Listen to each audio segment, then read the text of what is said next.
About house of the dragon, जिसके 4 episode आ चुके हैं और 4 आने रहते हैं, जिसका मतलब है कि हाफ सीजन कंप्लीट हो चुका है।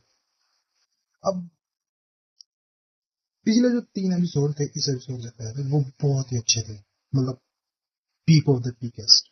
First episode battle of the character, absolute peak भाई। वो पूरा जो लोगों ने बनाया ना सब कुछ, वो बहुत ही ज्यादा अच्छा था, बहुत ही ज्यादा अच्छा। मतलब जिस हिसाब से उसको बिल्ड किया गया था, ये फील होता था कि सेकंड सीजन का फिनाले है। बट फिर आया सेकंड एपिसोड और तब लोग कहने लगे कि नहीं, ये सेकंड सीजन का फिनाले है।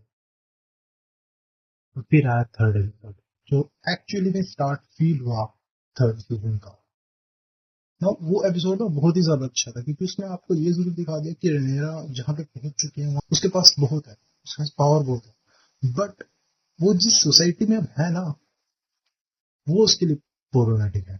वो उसके लिए प्रॉब्लमेटिक है, क्योंकि वहां पे कुछ भी नहीं है। उसे बिल्कुल स्टार्ट फ्रॉम स्क्रैच नहीं करना, उसे स्टार्ट फ्रॉम बीनीथ करना है, क्योंकि उसे जो उसके किंग्स लैंडिंग के लोग हैं उनको अपने साथ लेना है, उसके साथ साथ और एक स्टेबिलिटी लानी है अपनी लाइफ में, और उसके साथ साथ डील करना अपनी पर्सनल प्रॉब्लम्स के साथ साथ उन सभी प्रॉब्लम्स के साथ, जो कि उस रेल में चल रही है। लाइक वॉर अभी भी खत्म नहीं हुई है और जो सब कुछ चल रहा है, और इसके साथ में उसे पता लगता है कि एंड में जिस एलिसेंट के बेटे को वो ले आई है, वो एक्चुअली में उसका बेटा नहीं है।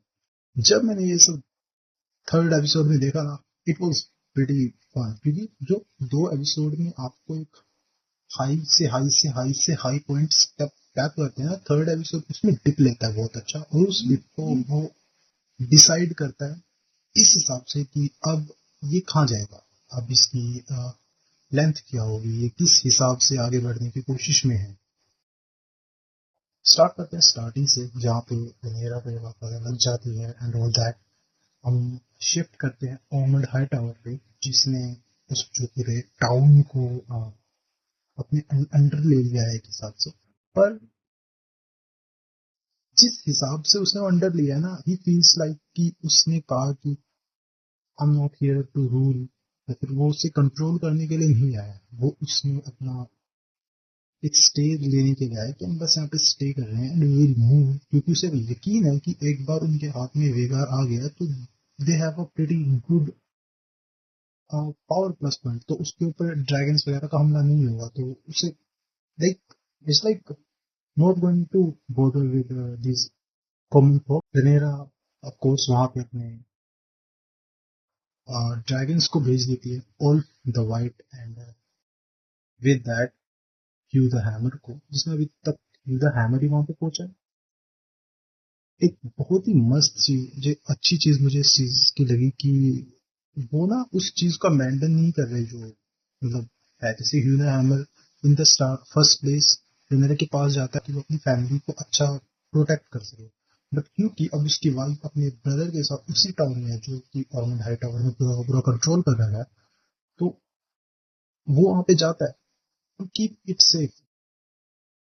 मैंने बुक्स के बारे में ज्यादा नहीं पढ़ा। ह्यू द हैमर आएगा अपनी वर्मिथोर के साथ एंड ऑल दैट, और वो टम्बलटन में उनके साथ मिल जाएगा। आई डोंट नो कि ये कैसे करेंगे, बट बहुत ही अच्छा हो सकता है कि बस क्योंकि हमने देख लिया कि ओर्मंड हाई टावर कितना स्मार्ट है, वो शायद उसे दिखा के ये बात कह सकता है कि देखो हमारी वाइफ तुम्हारे साथ है और अगर तुम हमसे मिल जाओगे तो उसको कुछ नहीं होगा।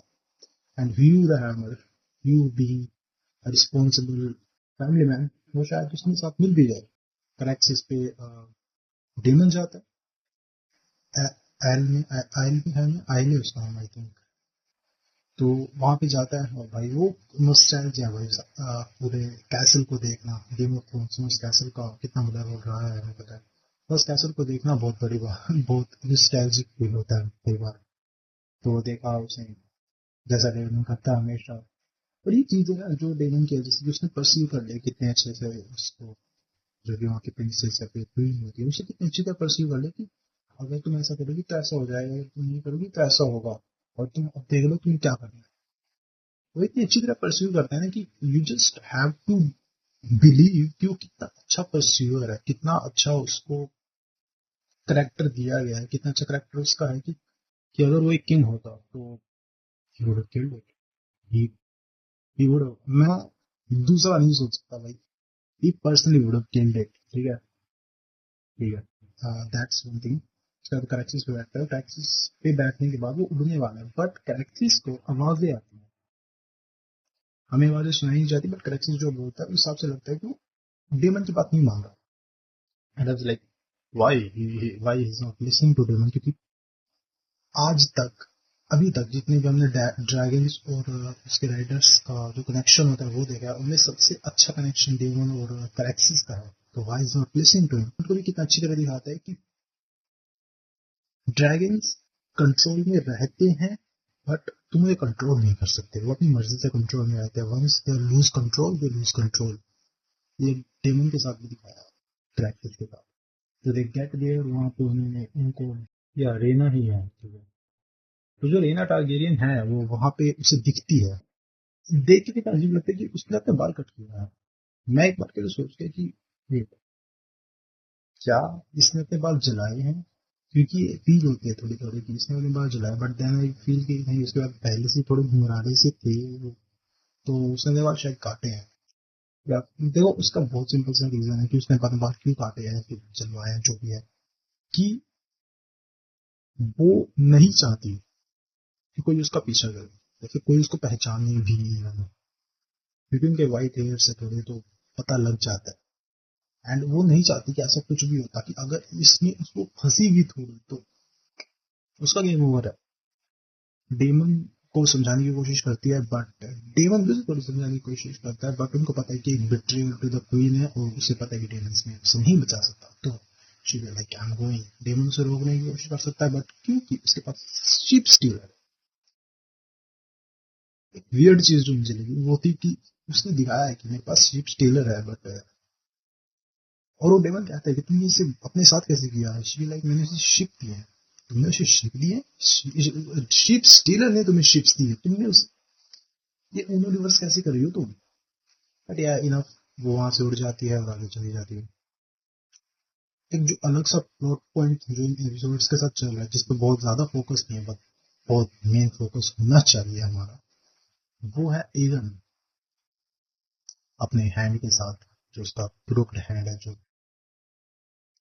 एंड दे बोथ लाइक, भाई एगन जैसा, मतलब ना आप में वो फील हो जाता है कि वो ना ईगोइस्टिक है, उसे कह दो ये कर रहा है मैं नहीं करूंगा, और ये कर रहा है मैं नहीं करूंगा, बट इवेंचुअली वो he will come in terms with everyone around him. ये चीज अभी देख को फील होती है। जब उसे स्टार्टिंग में दिखाया गया था और उससे उसकी पूरी गाड़ी से निकालते हैं, कहते हैं कि ये करो, वो कहते हैं मैं नहीं करूंगा, बट उसे मार के करता है, वो अपनी अपनी उससे नहीं करता कुछ। अब की बात जब वहां पे जाते हैं पूरा, जहाँ पे बैटल हुई थी, और वहां पे टारगेट एक, जो मुझे लगा उन्होंने सनफायर को सच में डेड दिखा दिया है, या वो कह रहा था कि he is alive, but I don't know यार। हो सकता है कि ही इज अलाइव, मैं बहुत श्योरली कह सकता हूँ कि ही इज अलाइव, क्योंकि हमने हाउस ऑफ द ड्रैगन के बाद मीटिंग ऑफ थ्रोन्स आती है, उसमें इस बारे में पूरा पढ़ा है, बताया गया है कि सनफायर ही एंड जो सब कुछ करता है, ठीक है। तो I think he is alive, but जिस हिसाब से उसे दिखाया जा रहा है ना, उन लोगों के लिए जिन्होंने बुक्स कभी नहीं पढ़ी, उनके लिए तो भाई वो बिल्कुल अलग ही काम है कि है ये भी हो गया। बट या भाई, हमने इतना क्लोजली किसी डेड ड्रैगन को नहीं देखा, वो भी दो साल में। एक तो है जो अपना है सनफायर, उसे देखने के बाद तो भाई मतलब वो तो फिर भी आराम से पड़ा है था। जो आप मेलिस को देखते हो कि उसकी गर्दन पूरी नीचे पड़ी हुई है, एंड मतलब उसकी वो सड़ चुकी है एक हिसाब से पूरी तरह। एंड यू सी कि लोग वहां पे रह रहे हैं। फॉर वंस आई थॉट कि ये लोग इसे काट के खा रहे हैं क्या ड्रैगन को, बट नहीं, मुझे लगता है कि वो काट के खा रहे हैं। तो उनको लगता है कि कोई श्राप होगा तो वो काट के तो नहीं खाएंगे, बट अजीब तो भाई वो सीन बहुत डेवस्टिंग फील होता है। एंड वहां पे वो कहती हुई कि हम किसी के साथ नहीं है, हम बस इसके बीच में फंस चुके हैं, बैटल के बीच में, क्योंकि इनको जहाँ जाना था वो चले गए, लेकिन उसके पीछे जो छोड़ गए वो ये सब है, और अब मैं यहाँ पे रहना पड़ रहा है। तो अच्छा है, अच्छा था वो जो कुछ भी मैं हमने वहां पे देखा। Believe me, by the end of the season हम एवन के करेक्टर में एक अच्छा खासा चेंज फील कर पाएंगे, क्योंकि यही सेम चीज हम रेनेरा के करेक्टर में देख सकते हैं। उसका करेक्टर भी बहुत ज्यादा चेंज हो रहा है। जो वो सीजन 3 की स्टार्टिंग में थी ना, वो सीजन 3 के एंड तक नहीं रहेगी। And the same goes for Aegon Targaryen, क्योंकि वो भी जो सीजन 1 के सीजन 1 में सीजन 3 की स्टार्टिंग में हमें दिखाया जा रहा है, वो एंड तक शायद वैसा ना रहे। वो होता है ना कि आप किसी को दिखाना चाहते हैं कि अच्छा है, बट वो अब इतना बुरा होने लग जाता है कि वो डेस्परेट डिसीजन लेता है, वो अच्छे नहीं होते। मतलब वो स्टार्टिंग में बुरे डिसीजन जरूर लेगा, बट इन द एंड आते आते उसके डिसीजन भी ठीक हो। एक चीज और हमें दिखती है कि हेलिना और एलिसेंट के बीच का जो बॉन्ड है वो बहुत ऊपर नीचे हो रहा है। I mean we can see the hesitation in Helena जब वो अपनी मोम एलिसेंट के आसपास भी होती है, तो I think she don't believe. वरना ये सब तो वो चीजें जो हमने यहाँ पे देखी है सीजन में, but there will be a lot more things जो अब आने वाले एपिसोड्स के लिए मुझे एक्साइट करती है। मैं ये जरूर देखना चाहूंगा कि ये सीजन कहाँ पे एंड होता है। क्या ये टम्बलटन की बैटल पे एंड हुआ, या फिर घोटसाई की बैटल पे एंड हुआ? आई थिंक ये टम्बलटन की बैटल पे एंड हो सकता है। घोटसाई is like peak game, peak House of the Dragon stuff. Like House of the Dragon start होने से पहले लोग घोटसाई की बैटल के लिए रेडी हैं, तो आई थिंक कि वहां तक तो नहीं, वहां तक जाने में उनको थोड़ा टाइम है अभी घोटसाई तक जाने में। बट या टम्बलटन की बैटल तक ही चल सकता है। आई एम रियली होपफुल कि कुछ हो एंड ऑफ द सीजन। ये सेकंड सीजन वाला पूरा खेल नहीं करने वाले कि भाई आपको सीजन की स्टार्टिंग में थोड़ा अच्छा दिखा दिया, लेकिन एंड आते आते आपको कुछ नहीं दिखाया, कोई बैटल नहीं दिखाया, कुछ नहीं दिखाया, तो यू जस्ट लाइक हाँ यही होता है बस। बट यार सीजन 3 के एंड में इस चीज को चेंज कर देंगे, और मतलब अच्छी खासी बैटल के साथ या फिर अच्छे खासे प्लॉट पॉइंट के साथ हमें चीजों को बदला हुआ दिखाया जाएगा। एक चीज और जो हमें इस चीज में दिखती है वो है डेमन का पार्ट, की वो नहीं चाहता कि जो रेना है वो इस चीज के लिए गिल्टी फील है, तो वो क्या करता है, वहीं पे किसी शीप वाले को मार देता है और उसकी मुंडे ला के दे देता है कि मैंने तेरा बदला ले लिया। एंड एवरीवन लाइक, एक सबको ये बात पता लग, सबको तो थोड़ा थोड़ा यकीन हो जाता है, because Damon is the kind of character like that. But जो रेनेरे के साथ वो लेडी रहती है, उसको उस चीज का बिल्कुल भी यकीन नहीं होता। शी एक्चुअली सेज कि ये किसका सिर लेके आए तुम। तो वो चीज है, वो that will be interesting to see their dynamic. वैसे तो इंटरेस्टिंग हो ही रहा है कि वो दोनों लड़ रहे हैं रेनेरा के लिए, रेनेरा के साथ रहने के लिए, क्योंकि उनको पता है भाई जो भी इसके साथ रहेगा ये उसको ज्यादा फेवर करेगी। And I think this could be the tipping point of Rhaenyra, कि they both trying to control over Rhaenyra. उनमें से कोई भी ये नहीं देख रहा कि हाउ शी इज डूइंग या फिर how or she is going through all this. It's gonna be exciting. It's gonna be exciting to see everything about this. बाकी तुम लोग बताना भाई, तुम लोगों को कैसा लगा। मुझे तो हाउस ऑफ द ड्रैगन का हाफ सीजन अभी तक बहुत अच्छा लग रहा है, सीजन 3 का। मैं अगले एपिसोड्स के बारे में बात जरूर करूंगा। ऐसी चीजों में इंटरेस्ट है तो please subscribe the channel. Link comment में मैं हूँ, आओ भाई वहाँ पे शेयर करो अपने रिव्यूज वगैरह को प्लीज, अपनी थॉट्स वगैरह को इस सब चीजों को लेके मजा आएगा, ठीक है। With that being said, this is it for me. See you next week.